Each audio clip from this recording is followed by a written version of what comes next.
Dad, if I don't make it through tonight, don't let him get away with it. That's what my daughter breathed into the phone before the line dissolved into the sound of something heavy hitting a wall. I'm 69 years old, and I have heard a lot of terrible sounds in my life, but nothing has ever moved through me the way that whisper did. 11 minutes later, I had her husband pinned to his own kitchen tile, and 2 sheriff's deputies were coming through the front door with their hands on their weapons.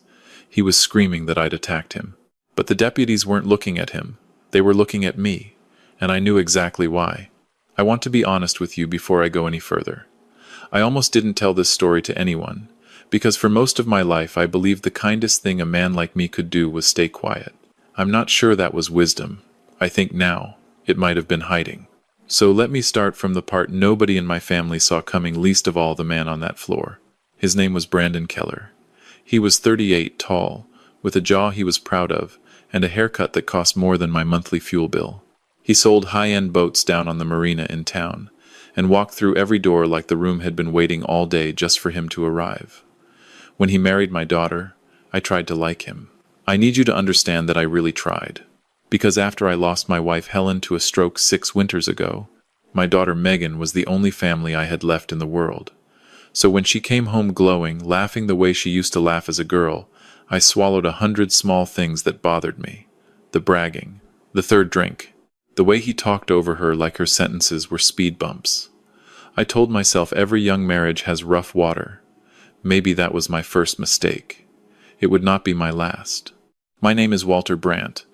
I live in Astoria, Oregon, a fishing town wedged between the river and the rain, where the fog rolls in off the Columbia, and everybody knows everybody's boat by name. To the people here, I'm just the old man in the gray pickup with the brown dog named Scout. They see me buying salmon down at the dock. They see me fixing outboard motors for half the houses on my street for free. They see me alone at the counter of the Pig and Pancake every Friday with a black coffee and a folded newspaper. That's all they see. And the truth is, I liked it that way. I spent 27 years in naval special warfare. By the time I came home for good, I'd had enough noise, enough flag-draped boxes, enough adrenaline to last 4 lifetimes. Quiet became the most expensive thing I owned. I thought I'd finally bought some peace. I was wrong about the peace. The first time I felt the floor shift under Megan's marriage was at a Thanksgiving 2 years back.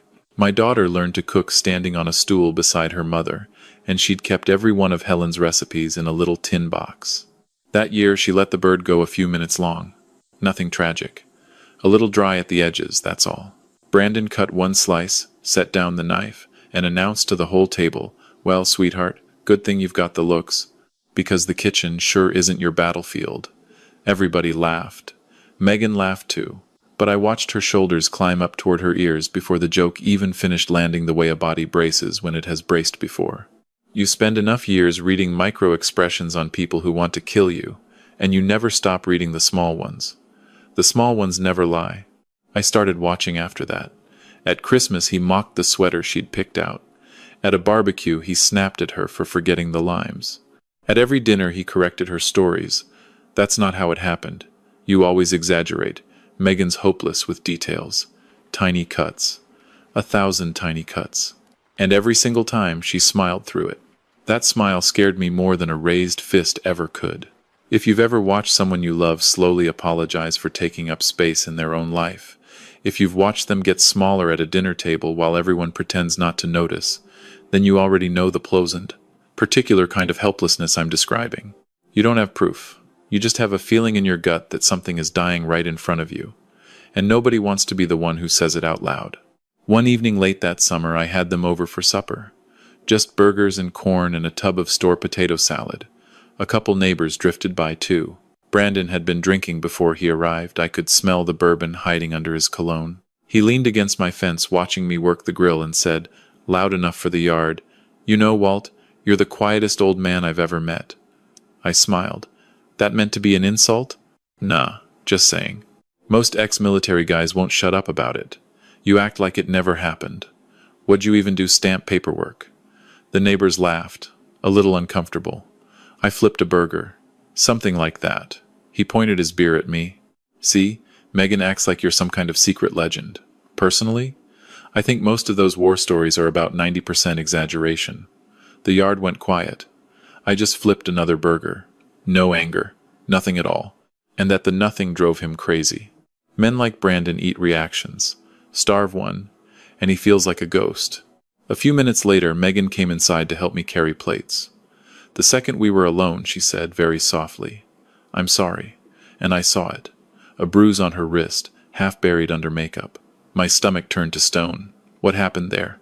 She yanked her sleeve down. "Nothing, Dad. Please. That word. Please." Not annoyed, not defensive, afraid, and just like that, I knew. Not every detail, but enough. That night, after everyone had gone, I sat alone in my garage with Scout asleep at my boots and the rain ticking on the metal roof. I opened a wooden chest I hadn't touched in years. Inside was another man's whole life.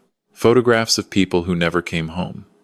Challenge coins, a folded flag, and one laminated card, soft at the corner's emergency communication codes.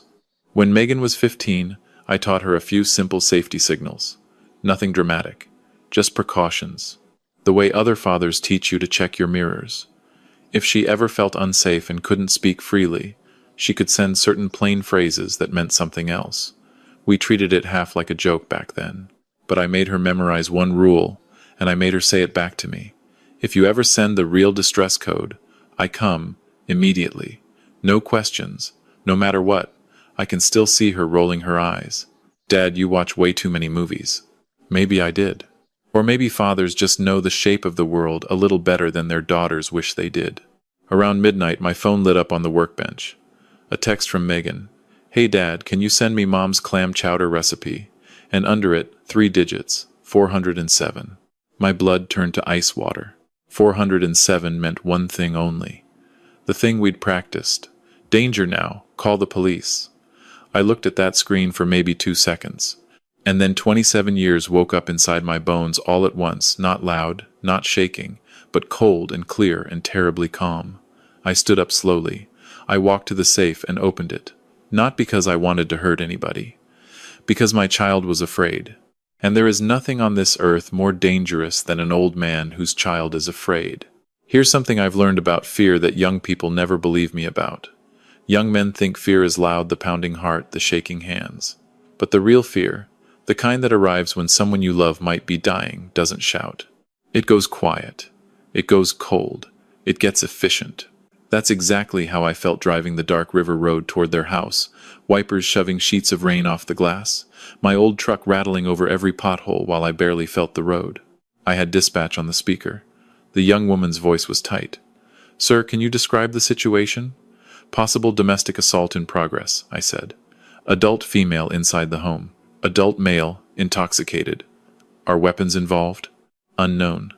"Sir, are you approaching the residence right now?" I watched the rain swallow the road ahead. "Yes." "Please wait for our officers." "No, ma'am," I said quietly. "I won't be doing that." There was a pause. Then, carefully. "Sir, are you armed?" "Yes." "It's locked in the vehicle." I don't intend to use it, and that part was true. People get men like me wrong. They picture us hungry for violence. Most of us spend the back half of our lives doing everything we can to never touch it again. Their place sat at the edge of one of those half-built subdivisions where the construction stopped during hard times and never started back up. Dark houses, wet pavement, not a soul moving. The downstairs lights were all blazing. I heard him before I was even out of the truck. I crossed the yard quietly. Age changes the way a man moves. My knees ache in the cold and my shoulder pops when I reach too high. But the important things don't leave you. Balance, timing, the habit of staying silent. I came up to the front window, and every fear I'd carried for 2 years turned solid. Megan was backed against the kitchen counter, crying, a thread of blood at her lip. Brandon stood inches from her face. Roaring, broken glass scattered across the floor between them. He grabbed her arm hard enough to make her stumble, and something inside me went perfectly still. Not angry. That always surprises people. I wasn't angry yet. Anger is hot. Anger is for amateurs. This was something older and colder than anger. This was the thing you feel watching a wolf walk toward a child. I went around to the side gate. The patio door was open a few inches, the curtain breathing in the wind. Inside, Brandon was shouting, "You think your old man's gonna come save you?" Megan whispered, "Please, please stop." Then he shoved her shoulder, not enough to drop her, just enough to terrify her. That was enough for me. I'll be honest with you, here at the part where it mattered most. If that had been me at 30, the man would have left that kitchen on a stretcher, and I would have called it justice. But 30 years had taught me something. 30 had never known that the loudest answer is almost never the one that protects the people you love. So I didn't kick the door. I didn't shout. I just walked in. The old floorboards barely whispered under my boots. Brandon didn't even notice me until Megan's eyes shot past his shoulder and went wide. "Dad?" He turned around, and God help him, he smiled. "Well, look who it is," he slurred. "Captain America." I kept walking, slow and even. "Step away from her," he scoffed. "Or what?" I said it again, the same flat way. "Step away from my daughter." Megan's breath was coming in little panicked gulps. Brandon threw his arms wide, performing for an audience that wasn't there. "Oh no, everybody," the old man's serious. Then he jabbed a finger at me. "You want to know your problem, Walt? Everybody treats you like some wise old hero. But you're just a washed-up nobody hiding in a garage." I didn't answer. People always think violence announces itself. Real danger almost never does. He took 2 hard steps toward me. That was his mistake. The instant his right shoulder dropped, the old training simply took the wheel. One motion, that's all it was. I caught his arm, turned in behind him, and put him face down on the kitchen floor before he ever finished cocking his fist. His curse came out in a burst of bourbon breath. I had his wrist pinned up behind his back firm, controlled, nowhere near the edge of breaking it, just enough to own him completely. He thrashed under me, stunned. "What, how?" "Stop resisting," I said, calm as Sunday. Megan stood frozen by the counter, both hands pressed to her mouth. Brandon bucked again. I shifted the pressure a hair. He gasped. "Pain compliance. Precise. Temporary. Old skills." "You're hurting me," he spat. "No," I said. "You're restrained. There's a difference." That made him angrier than the floor did. The whole thing lasted maybe 30 seconds before red and blue light came washing across the living room walls.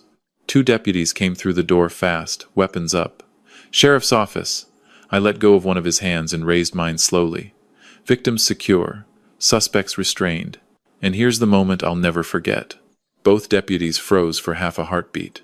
The younger one kept his sights on Brandon. But the older one looked at me, and I watched it happen behind his eyes, not recognition of my face, recognition of how. The calm breathing. The way I'd watched the doors. The restraint that controlled without injuring, he knew. The way one of us always knows another. If you have ever spent years being underestimated, being looked straight through like you were furniture, then you understand what that one look was worth to me. He didn't say a word about it. He didn't have to. Sometimes being seen by the right person for half a second is worth more than a lifetime of applause from the wrong ones. "Sir," the older deputy said, "can you stand up nice and slow for me?" I nodded and rose off him. The second the weight left, Brandon rolled over, howling.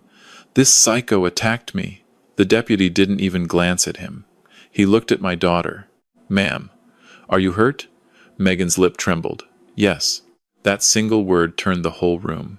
The younger deputy had Brandon in handcuffs, and was reading him his rights over the top of his furious shouting. "You can't arrest me. He attacked me first. This is insane." Nobody listened. And then Megan came apart. Not delicate crying. The real thing, years of held-down fear pouring out of her all at once, her whole body shaking with it. I pulled the throw blanket off the back of a chair and wrapped it around her shoulders, the exact same way I used to during thunderstorms when she was 6. "It's okay," I whispered. "You're safe now." She grabbed onto me and held on, and that nearly finished me. Because fathers tell themselves they'll always recognize their child's suffering the moment it starts. But sometimes it grows so slow and so quiet, right inside your own family, and you miss it. I missed it. The older deputy stepped close once the EMTs arrived. Low voice, "You serve?" I nodded. "Retired Navy." His eyes dropped for a second to the spot where I'd held Brandon, then came back to me. "Well, you handled that like a professional." It almost made me laugh. Professional. As if it were just another operation. But it wasn't. It was my daughter. And standing in that wrecked kitchen, after all the silence, one thought hit me harder than anything had in years. I should have come sooner. The strangest thing about a house after violence is the silence that comes next. Not a peaceful quiet, a heavy one, the kind that soaks into the furniture and the walls like smoke after a fire. Megan came home with me. The first few days, neither of us talked much. She slept in her old room, the one with the sun-faded horse posters she'd taped up at 13, under the quilt Helen had sewn. I never had the heart to change it after she moved out. Maybe some part of me always hoped she'd come home. Just not like this. The first morning, I was up before the sun out of old habit, making coffee while the rain ticked on the window, and Scout snored by the back door. Megan came down in one of my old wool sweaters. Her lip looked worse in daylight purple, swollen, a small split at the corner. Seeing it pulled my chest tight all over again. She wouldn't meet my eyes. "Sorry," she whispered. "For what?" "For all of this." And that one answer told me everything about how long she'd been trapped. Victims learn to apologize for surviving. I sat down across from her. "You don't owe me an apology, honey." Her eyes filled. She looked away fast. "I should have left him a long time ago." I took a slow breath. "Maybe." Her shoulders sank. "But fear keeps people in bad places way longer than they should stay." We sat in it a while. Then she said the thing that broke me clean in half. "I didn't want you to think I'd failed. I'm telling you at 69, after war and funerals and everything else this life can throw, certain sentences still know exactly how to slide between your ribs." I stared into my coffee, because here's the part that's hard to admit. Some of that was my fault. I was not an easy father after Helen died. That's the thing men of my generation don't like to say out loud. We were raised to treat grief like a weakness. You work through the pain, you keep your mouth shut, you keep moving. So that's what I did. I fixed engines. I cleaned gutters that didn't need cleaning. I stayed busy enough that I never had to sit still long enough to feel how alone I was. Megan was in her 20s then, heartbroken, still needing her dad. And I disappeared into myself. Not cruelly, just quietly. And children, even grown ones, feel that distance more than we ever let ourselves believe. A few days later, she finally started to talk. Really talk. We sat on the back porch watching the fog drift over the slough behind my place, while Scout chased something invisible through the wet grass. She wrapped both hands around a mug of tea. "He wasn't always like that," she said. I stayed quiet. At first he was charming, funny. He made me feel protected. "That's usually how it starts," I said. She nodded. "After the wedding, little things changed." "Like what?" She looked out at the trees. "He started picking at my friends, then my clothes, then the way I talked." I listened. That's another thing age teaches you. Sometimes people don't need you to fix it. They need room to finally say the truth out loud. If supper was late, he'd get cold. If I disagreed with him in front of people, I'd pay for it after. "What kind of paying?" She swallowed. Silence, first, then, her voice shrank, then yelling. I already knew the next part. "The first time he put his hands on me," he cried after. "Said he was stressed. Said it would never happen again." I closed my eyes. The oldest cycle there is. Apology, excuse, a little kindness, then it climbs. I kept thinking if I just got calmer, better, things would go back to how they were. "That's not how men like Brandon work, sweetheart." "I know that now," she said. "I didn't then." And the thing breaking her voice wasn't only fear. It was shame. Because shame traps people almost as hard as fear does, especially good people, especially the ones raised to keep up appearances. "I was so ashamed everyone would think I picked the wrong man," she whispered. "Everybody picks wrong sometimes." She shook her head. "Mom didn't." And that one landed somewhere deep. Because Helen had been warm where I was cold, gentle where I was hard. Megan got her mother's softness. And maybe that softness is exactly what made her a target for a man who mistook kindness for weakness he could stand on.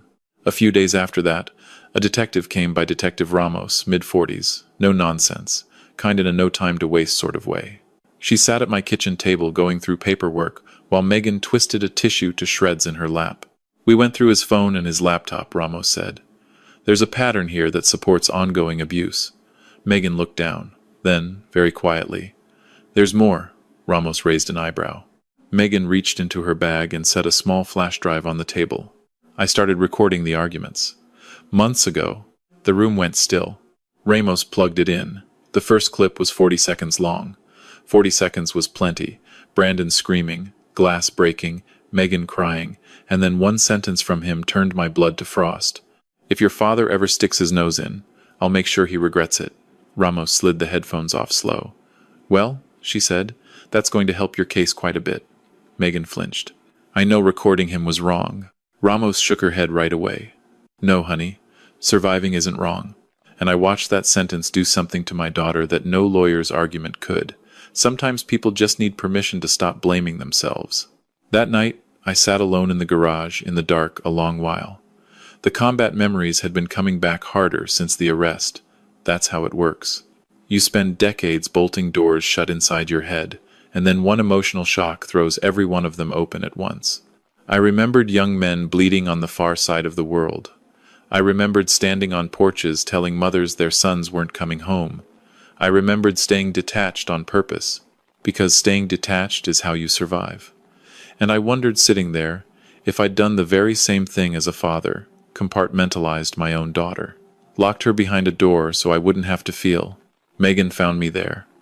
"Can't sleep either?" she asked. I shook my head. We listened to the rain. Then she surprised me. "Dad, were you ever scared? Over there?" Nobody had asked me that in years.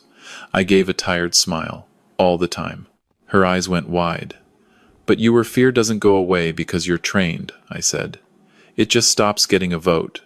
What matters is what you do while you're still afraid." She looked at her hands a long moment. I was afraid every day with him. I reached over and took her hand. "You don't have to live afraid anymore." And for the first time since she was a little girl, my daughter leaned her head on my shoulder and cried herself to sleep. I never thought I'd put the dress uniform on again. The last time was at Helen's funeral, and I'd only worn the jacket because she loved seeing me in it. Said it reminded her that under all my quiet, there was still a man who once stood for something. After she died, I packed it into the attic and figured it would stay there until they buried me in it. But life has a way of reopening old closets. Brandon's hearing came in late October. Gray sky, cold rain, the kind of damp morning that gets into the bones. Megan sat beside me in the courthouse hall, holding a paper cup with both hands. She looked healthier than she had in years, and still so fragile in certain moments. Healing isn't a straight line. Some mornings she smiled. Some mornings she barely came out of the guest room. Inside the courtroom, Brandon looked smaller, not in his body. Somewhere under it. His good suits were gone. His hair was unwashed. Weeks in county had hollowed his eyes. His parents sat behind him looking worn down to nothing.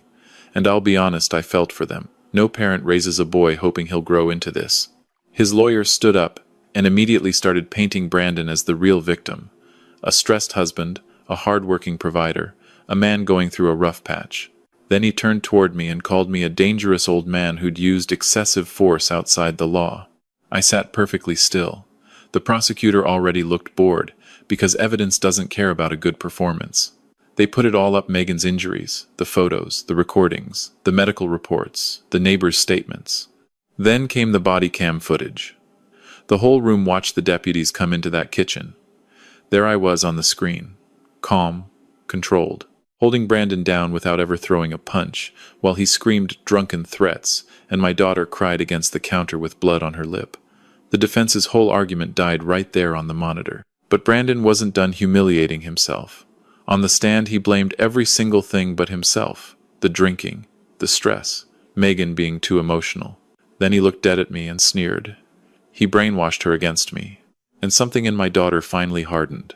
She stood up before the prosecutor even called her. Her voice shook at first, then found its footing. "No," she said. The whole room turned. "My father didn't brainwash me." She took a long breath. "He saved my life." Dead silence.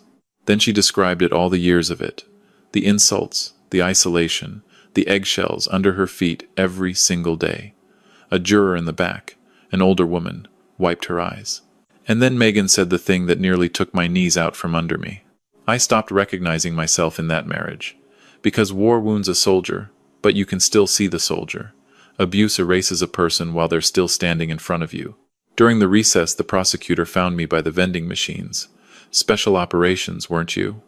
I gave a small nod. "How'd you know?" She smiled faintly. "My father was a Marine." Then she hesitated. "Your restraint that night probably saved this case." "How do you mean?" "If you'd lost your temper and beaten him, The defense would have put you on trial instead. I nodded slowly. She was right. Revenge feels good for about a minute. Control protects people for years. It took me most of my life to understand the difference. Sentencing came 6 weeks later. Megan almost didn't go, but in the end she decided she needed to close the door herself. That morning I went up into the attic and unzipped the old garment bag. The fabric smelled faintly of cedar and thyme. As I pinned the medals back on, one at a time, the faces came back, friends laughing in the back of a helicopter, young men writing letters home, folded flags handed to weeping mothers. I held my silver star a long moment before I fixed it to my chest. Truthfully, I never cared much for medals. Medal can't bring anybody back. But they matter to people who weren't there. They remind folks that sacrifice existed before comfort got so easy. When I walked into that courtroom in full dress whites, every conversation in the room stopped. Even Megan stared. "You never wear that," she whispered. "I know. You look different." Maybe I did. Or maybe she was finally seeing the parts of me I'd spent a lifetime keeping in a chest in the garage. Brandon looked stunned when he saw me.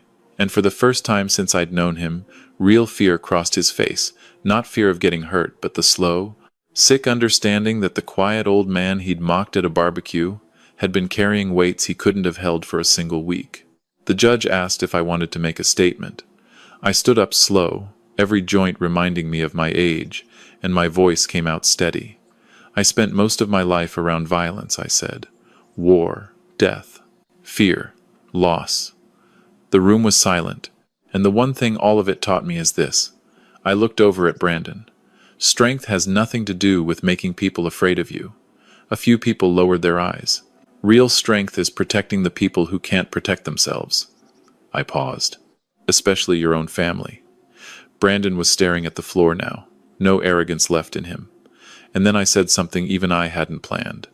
"I don't hate Brandon." Megan looked at me, startled. "I hate what he became. I hate what he did. But hate just keeps doing damage, forever, if you keep feeding it." The judge listened closely. "I'm asking this court for accountability," I said, "not destruction. This is the part of the story I most need you to carry with you, so let me say it plainly. The mistake most people make is believing that the satisfying ending and the right ending are the same thing. They believed I'd walk into that courtroom and ask for the heaviest possible hammer. But what Megan understood, what I think most of the room finally understood, is that you can refuse to become the thing that hurt you, and that refusal is not weakness. It is the hardest strength there is. The sentence included real prison time, mandatory alcohol treatment, a long domestic violence program, and a permanent restraining order. As the deputies walked him out, Brandon stopped at the door and looked back at Megan. His eyes filled. Not the manipulative kind of tears this time, broken ones. "I'm sorry," he whispered. She didn't answer. She just held my hand while he disappeared through the doors. And for the first time in years, the fear was gone from her eyes. Winter went slow after the trial, the way everything goes slow when you heal at our age. By February, the hard rain had softened into gentler mornings, and the alders behind my place started showing green again. Megan found a little apartment downtown above a flower shop, run by an old widow named Carol. Sunlight in the kitchen every morning. Safety gets beautiful after chaos. She went back to work part-time at the library. She'd been afraid people would whisper about the trial, but small towns surprise you. Most folks were gentle with her, the older women especially. People who've lived long enough to know pain when they see it. She told me once over coffee, "I thought everyone would judge me for staying." I stirred my cup. "Most people past 60 have survived something they're not proud of," I said. "It changes the way they look at other people." She stared into her tea. "I still feel embarrassed sometimes." I nodded. "That might stick around a while, but shame fades a whole lot faster in the light than it ever does in the dark." Helen used to say things like that. Funny how a marriage leaves pieces of someone living inside you long after they're gone. And me, I changed too. I'd isolated myself far more than I'd ever admitted, so I started showing up again. An old Marine named Dale talked me into Wednesday breakfast at the VFW. I dragged my feet at first, too many memories. But I went. Turns out old soldiers laugh more than anybody expects. We talked about grandkids and bad knees and outboard motors that won't turn over. Almost never about the war.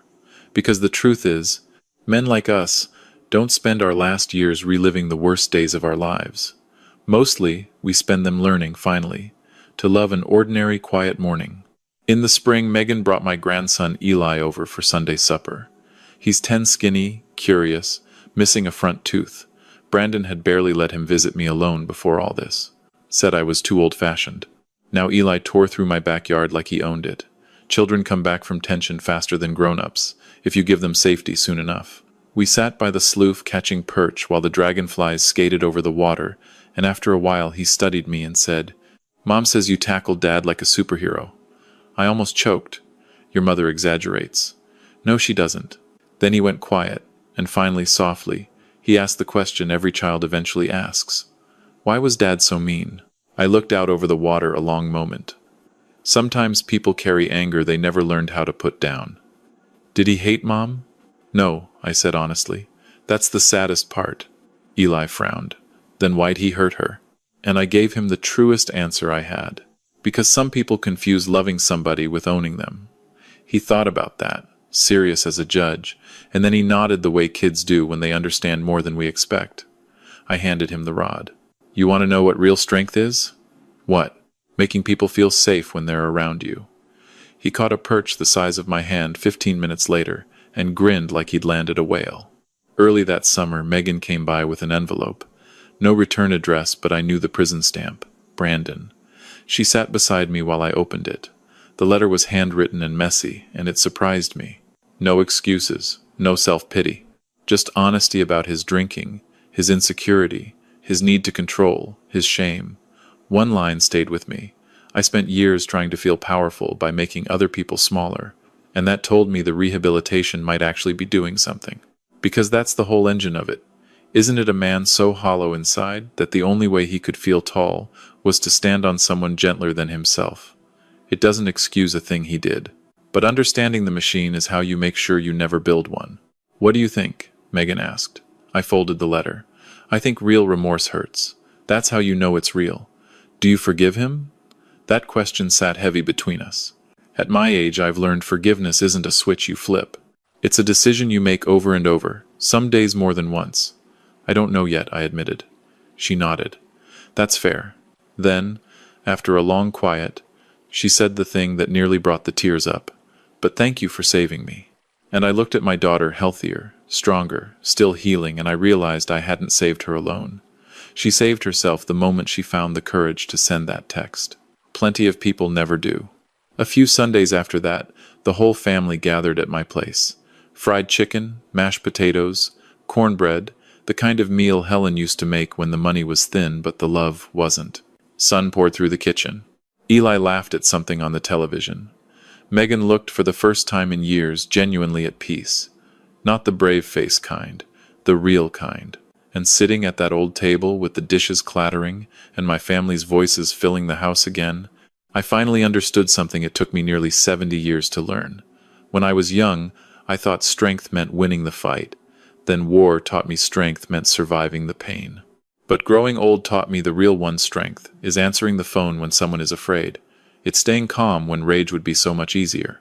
It's protecting the people you love without losing your own soul in the process. And sometimes, the hardest kind, it's letting yourself heal too. So before I let you go, I want to ask you something, because I've been carrying this story a long time and I'd rather not carry it alone.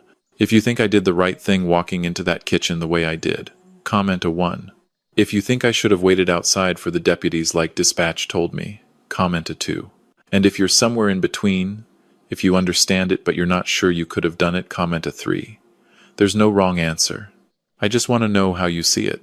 And tell me where you're watching from, and what time it is there right now, because it amazes me to think of all the different kitchens and porches and late-night drives this little story might be reaching. And if you've ever loved someone through a thing like this, if you've ever sat across a table from somebody who was quietly disappearing, or if you were once that person yourself, I hope you'll say so in the comments, because somebody scrolling tonight needs to know they aren't the only one. Here's the one thing I'll ask you to actually do, today, not someday. Call the person you love who's gone a little quiet lately, not to fix anything, just so they know the line is open, no questions asked. And here's the question I'll leave you to sit with tonight. Is there someone in your life slowly getting smaller, right in front of you, And have you been telling yourself it isn't your place to say so? If this meant something to you, I'd be grateful if you'd subscribe and stay a while. I'm just an old man telling true feeling stories about family and second chances, and the kind of strength nobody hands you a medal for. There's a chair at this table for you anytime you want it. This is a fictional story inspired by real emotional experiences, fully rewritten and reimagined in Astoria, Oregon to create original content. Any resemblance to real people or events is coincidental.